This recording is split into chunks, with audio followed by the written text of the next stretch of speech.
Assalamualaikum warahmatullahi wabarakatuh. Perkenalkan, nama saya Adi Iva Yuhairoh, NIM 205211021 dari kelas 1A Manajemen Bisnis Syariah. Di sini saya akan menyampaikan materi mengenai dasar-dasar ekonomi sebagai tugas akhir semester saya dengan dosen pengampu yaitu Bapak Nur Hidayah Al-Amin, MESY. Di sini saya akan menjelaskan mengenai materi yang pertama, pengertian ekonomi Islam. Yang kedua, jenis-jenis dan perbedaan pemahaman ekonomi. Yang ketiga, permintaan dan penawaran dalam Islam. Yang keempat, kebijakan fiskal dalam Islam. Langsung saja saya akan menjelaskan mengenai materi pengertian ekonomi dalam Islam. Pengertian ekonomi adalah ilmu sosial yang mempelajari aktivitas manusia yang berhubungan dengan produksi, distribusi, dan konsumsi terhadap barang dan jasa. Secara garis besar, ekonomi adalah aturan rumah tangga atau manajemen rumah tangga. Selanjutnya, pengertian Islam. Islam adalah agama yang diturunkan Allah kepada Nabi Muhammad sebagai Nabi dan Rasul yang terakhir yang menjadi pedoman hidup manusia bagi seluruh alam. Islam berasal dari kata bahasa Arab yaitu aslama yuslimu islama yang artinya tunduk, patuh, taat, berserah diri kepada Allah. Jadi, agama Islam adalah agama yang mengimani satu Tuhan, yaitu Allah. Menurut Yusuf Qaradawi, ekonomi Islam adalah ekonomi yang berdasarkan pada ketuhanan. Esensi sistem ekonomi ini bertitik tolak dari Allah. Tujuan akhirnya kepada Allah dan manfaatkan sarana yang tidak lepas dari syariat Allah. Prinsip-prinsip ekonomi Islam didasarkan atas 5 hal. Yang pertama, tauhid, yaitu keimanan. Yang kedua, al-adl, keadilan. Yang ketiga, nubuwah, kenabian. Yang keempat, khilafah, pemerintahan. Yang kelima adalah madhad atau hasil. Dalam Islam, hasil atau laba diperoleh dari dunia juga menjadi laba untuk akhirat. Prinsip ekonomi Islam menurut istilah adalah usaha atau upaya untuk mengatur dan menjalankan roda perekonomian yang berasas pada nilai-nilai syariat Islam. Ekonomi Islam yang berasas pada nilai-nilai dan syariat mengacu pada dua pedoman, yang itu Al-Quran dan As-Sunnah. Selain itu, ekonomi dalam Islam juga mengacu pada ijma dan qiyas. Sementara konvensional dasarnya lebih mengacu kepada dunia, bukan mengikuti syariat agama. Sehingga ekonomi konvensional tidak mementingkan masalah. Yang kedua yaitu jenis-jenis dan perbedaan pemahaman ekonomi. Jenis-jenis ekonomi ada 2. Yang pertama, ekonomi mikro. Ekonomi mikro adalah cabang ilmu ekonomi yang mempelajari tentang variabel-variabel dalam lingkup ekonomi yang kecil, seperti perusahaan, perilaku konsumen. Sedangkan ekonomi makro adalah cabang ilmu ekonomi yang mempelajari secara lebih menyeluruh, seperti jumlah uang yang beredar, pendapatan nasional, inflasi, dan pertumbuhan ekonomi. Perbedaan ekonomi mikro dan makro. Keduanya sama-sama memiliki tujuan, yaitu membuat perekonomian yang lebih baik. Namun keduanya memiliki ruang lingkup yang berbeda. Ekonomi mikro memiliki teori harga, teori distribusi, dan teori produksi. Sementara ekonomi makro memiliki kebijakan fiskal, kebijakan moneter, dan kebijakan segi penawaran. Sistem ekonomi.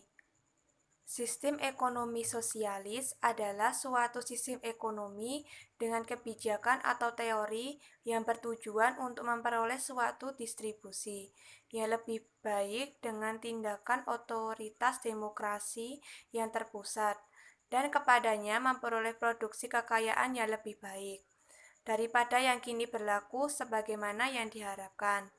Kapitalisme adalah sistem perekonomian yang memberikan kebebasan secara penuh kepada setiap orang untuk melaksanakan kegiatan perekonomian, seperti memproduksi barang, menjual barang, menyalurkan barang, dan lain sebagainya. Perbandingan sistem ekonomi dari sosialisme, Islam, dan kapitalisme. Dilihat dari segi ruh, sosialisme adanya konflik, Islam dengan kerjasama, dan kapitalisme dengan persaingan.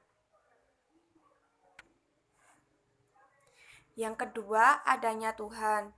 Sistem ekonomi sosialisme tidak ada. Islam ada yang mengatur, dan kapitalisme ada tapi tak aktif. Yang ketiga, dari hubungan ekonomi. Sosialisme proletar, Islam eglitarianisme, dan kapitalis individualisme. Yang keempat, dari ruang waktu. Sosialisme hanya duniawi, Islam duniawi dan ukhrawi, dan kapitalisme hanya duniawi.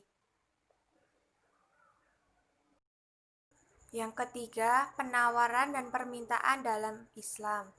Permintaan adalah ciri hubungan antara jumlah permintaan dan harga. Permintaan suatu barang terutama dipengaruhi oleh tingkat harganya. Hukum permintaan, semakin rendah harga suatu barang, maka makin banyak permintaan terhadap barang tersebut. Semakin tinggi harga suatu barang, maka makin sedikit permintaan terhadap barang tersebut. Faktor-faktor penentu permintaan. Yang pertama, harga barang itu sendiri. Yang kedua, harga barang lain yang berkaitan dengan barang tersebut. Yang ketiga, pendapatan rumah tangga dan pendapatan rata-rata masyarakat. Yang keempat, corak distribusi pendapatan dalam masyarakat.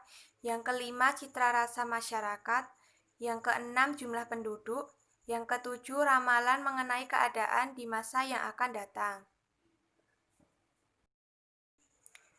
Untuk selanjutnya adalah penawaran. Penawaran adalah ciri hubungan jumlah penawaran dan harga. Penawaran suatu barang terutama dipengaruhi oleh tingkat harganya. Hukum penawaran adalah makin tinggi harga suatu barang, semakin banyak jumlah barang tersebut akan ditawarkan oleh penjual. Makin rendah harga suatu barang, semakin sedikit jumlah barang tersebut ditawarkan. Faktor penentu penawaran yang pertama adalah harga barang itu sendiri. Yang kedua, harga barang-barang lain. Yang ketiga, biaya produksi. Yang keempat, tujuan-tujuan operasi perusahaan tersebut. Yang kelima, tingkat teknologi yang digunakan. Permintaan dalam Islam memperhatikan syariat bahwa kita tidak boleh serakah dan mengeksploitasi sesuatu secara berlebihan. Permintaan dalam Islam, suatu komoditas tidak semua bisa dikonsumsi maupun digunakan. Masih perlu dibedakan antara halal dan haramnya. Seperti dalam surat Al-Maidah ayat 87-88. Penawaran Islam mencakup nilai-nilai. Yang pertama, hanya barang-barang halal dan thayyib yang diproduksi. Yang kedua, produksi diprioritaskan untuk memenuhi kebutuhan dasar masyarakat. Yang ketiga, kepuasan ekonomi tidak hanya mempertimbangkan cost benefit di dunia tetapi juga di akhirat. Yang keempat, perlindungan terhadap manusia, sumber daya alam, dan lingkungannya. Yang keempat yaitu kebijakan fiskal dalam Islam. Kebijakan fiskal adalah kebijakan ekonomi yang digunakan pemerintah untuk mengelola atau mengarahkan perekonomian ke kondisi yang diinginkan dengan cara mengubah-ubah penerimaan dan pengeluaran pemerintah. Menurut Al-Marwadi, seorang pemikir abad ke-5, berpendapat bahwa pelaksanaan imamah atau kepemimpinan politik keagamaan merupakan kekuasaan absolut dan pembentukannya adalah suatu keharusan demi terpeliharanya agama dan pengelolaan dunia. Tegaknya suatu negara bergantung pada kemampuan pemerintah mengumpulkan pendapatan dan mendistribusikan pada kebutuhan kolektif masyarakat. Dalam Islam, kebijakan fiskal adalah kewajiban negara dan menjadi hak rakyat, sehingga bukan semata-mata sebagai suatu kebutuhan untuk memperbaiki ekonomi maupun untuk meningkatkan kesejahteraan rakyat.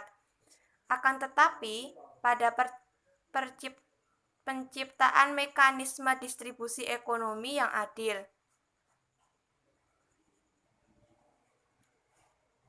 Penerimaan pemerintah Indonesia. Penerimaan pajak. A. Pajak dalam negeri.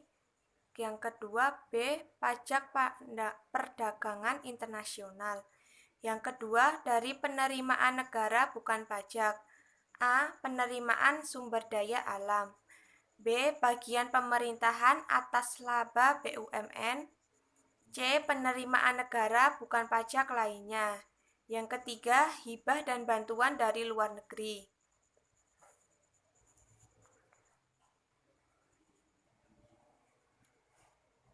Penerimaan pemerintah Indonesia. Penerimaan pajak. A. Pajak dalam negeri. Yang kedua, B. Pajak perdagangan internasional. Yang kedua, dari penerimaan negara bukan pajak. A. Penerimaan sumber daya alam. B. Bagian pemerintahan atas laba BUMN. C. Penerimaan negara bukan pajak lainnya.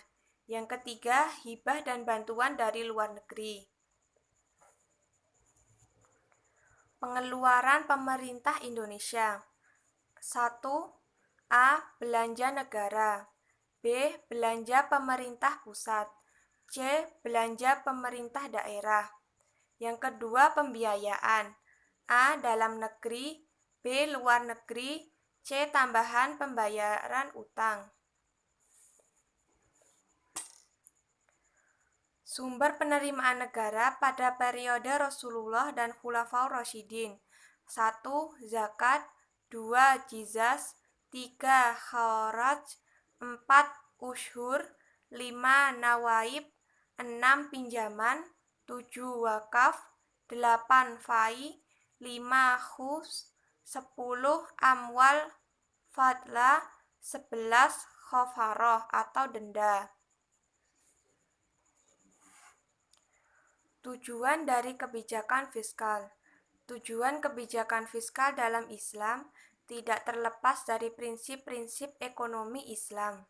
Tujuannya adalah untuk menciptakan stabilitas ekonomi, tingkat pertumbuhan ekonomi yang tinggi, dan pemerataan pendapatan.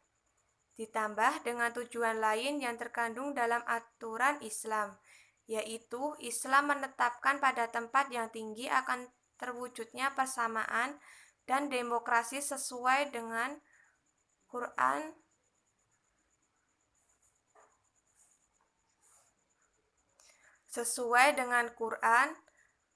surat ke-59 ayat 7. Ekonomi Islam akan dikelola untuk membantu dan mendukung ekonomi masyarakat yang terbelakang dan untuk memajukan serta menyebarluaskan Islam. Demikian materi video yang dapat saya sampaikan. Semoga bermanfaat. Kurang lebihnya mohon maaf. Wassalamualaikum warahmatullahi wabarakatuh.